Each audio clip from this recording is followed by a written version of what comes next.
भाषा से प्रेम बनाए रखिए। हिंदी उर्दू एक ही भाषा है, एक ही भाषा के दो रूप हैं। अक्स, प्रतिबिंब का उर्दू है अक्स। रिजवान साहब, वज़ीर आला का मानी पूछते हैं सुहेल अली। वज़ीर आला का मतलब है मुख्यमंत्री। वज़ीर का मतलब मंत्री और आला का मतलब ऊंचा होता है वैसे, लेकिन हमारे देश में मुख्यमंत्री के लिए उर्दू में वज़ीर आला टर्म चलता है और वज़ीर आज़म प्राइम मिनिस्टर के लिए चलता है। सर करीब होता है या करीब? देखो करीब होता है सुमित भाई, क्यों से होता है, क के नीचे बिंदु होता है। उर्दू में काफ होता है, काफ काफ काफ, जिसको कुछ लोग बड़ा काफ कहते हैं। हमारा बड़ा छोटा कुछ नहीं होता। जिन लोगों ने भी छोटा काफ बड़ा काफ पढ़ा है वो गलत पढ़ा है। काफ काफ होता है और काफ खाफ होता है। तो करीब में काफ होता है, कुरैशी, कासमी, कायदा, कानून, ठीक है, सिद्दीक़ी।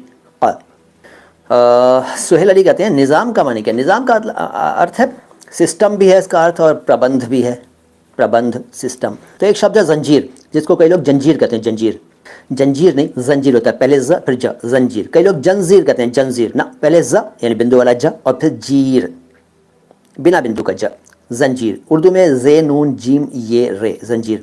अंग्रेजी में ZANJEER, जंजीर।